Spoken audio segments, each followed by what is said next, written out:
We've been busy lately with a number of SexGem and Gem 300 projects, but that doesn't mean we haven't had time to add some fun animation to our MIStudio product and to look at some semiconductor data.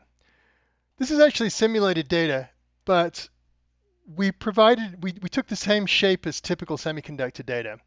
And one of the obvious things that we need from semiconductor data is the ability to look at alarms. And the classic way to look at alarms is to Pareto them. And here we have a Pareto chart that's just a drag and drop element in MIStudio. One of the things I've done here is I've limited the number of alarms to 16. That's in part, and that gets us, as you see, 86% of the alarms. But that's in part because the alarms here have a very long tail. And those don't show well in a Pareto chart. If you have a Pareto chart with a couple of hundred alarms, not very obvious what's going on. And so we have some other ways to look at those alarms. One of the great charts here is this is a Sankey chart, and what that immediately shows you that the tool controller here has a long tail. It has a lot of alarms that may be high priority, but only occur once in a while. And so it gives you a chance to go look at the alarms, so you can mouse over them and see what's happening with those alarms.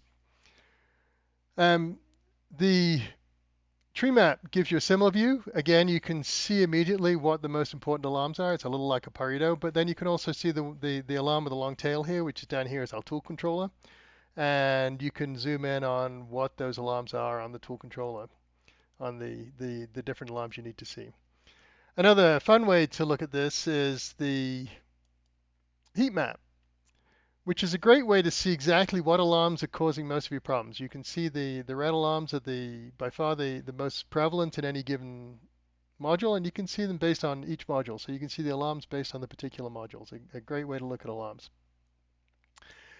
Beyond alarms, we also took a chance to look at some data that is representative of semiconductor data. Again, simulated.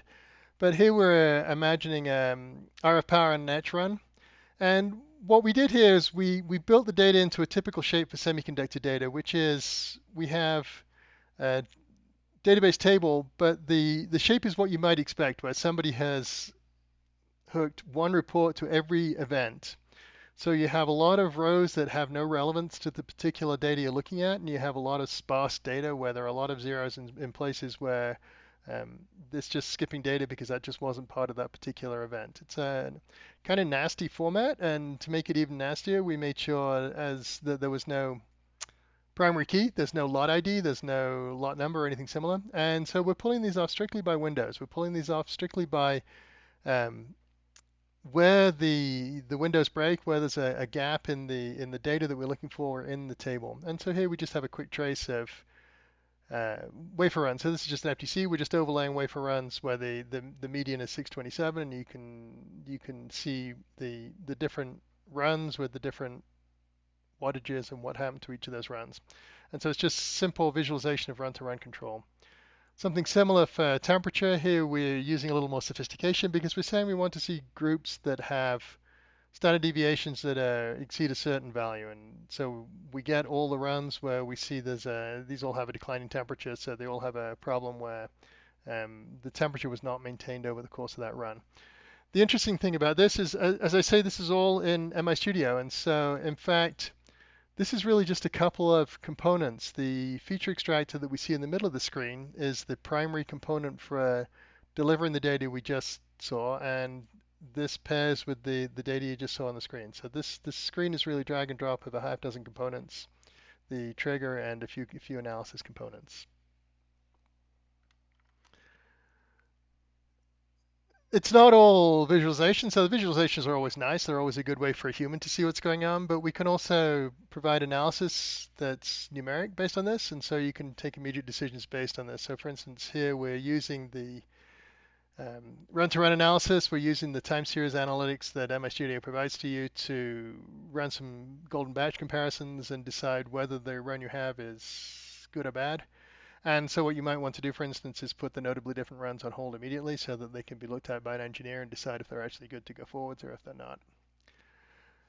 Furthermore, we have the ability to associate this with an LLM. So here we have the ability, I put in this prompt because it takes a few seconds to get a reading back, but you can ask engineering questions in a prompt and get back answers in a general session. So it's a natural language way get to interrogate the data that you have.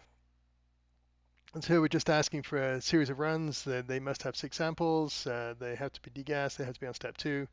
And we get to see what values that returns to us. And it's in a tabular form, and you get a text description of the significance of this data. One thing I would say about this data is that in all these cases, we're trying to reason over exclusively the time series. We don't have any more context for it, and adding context can really make a big difference to how you can interpret data, especially with a large language model with a chatbot. And this is another example that you can see up on our YouTube channel, where what we've done is we've gathered, we have some process data, but to augment that process data, we've used this P&ID, the process and instrumentation diagram here, to get context for this data. And that quite simply is just absorbed by the MIStudio knowledge base. The knowledge base will read images, it'll read PDFs, it'll read SOPs, documents of any kind, and it'll understand the images that are within those documents. And so it's a very good way to create a lot of context. You can get a lot of information on the system. You could read a maintenance data, for instance, so you could go and say, hey, when I last had this problem, what was the fix? But you can also run this, and what happened here was we ran this demo against existing process data that had been recorded from, this is a steam boiler application, from the steam boiler. And so the same thing could happen in semiconductor. You have your process data, but if you ingest the manuals, you ingest the troubleshooting manuals, then you'll get more information on why a particular event occurred. And so that's analytics in MIStudio. We have the ability to do strict analytics, mathematical calculations, and the ability to add large language model prompts to that, and the ability to RAG encode data from pretty much any source and use that within any of these applications.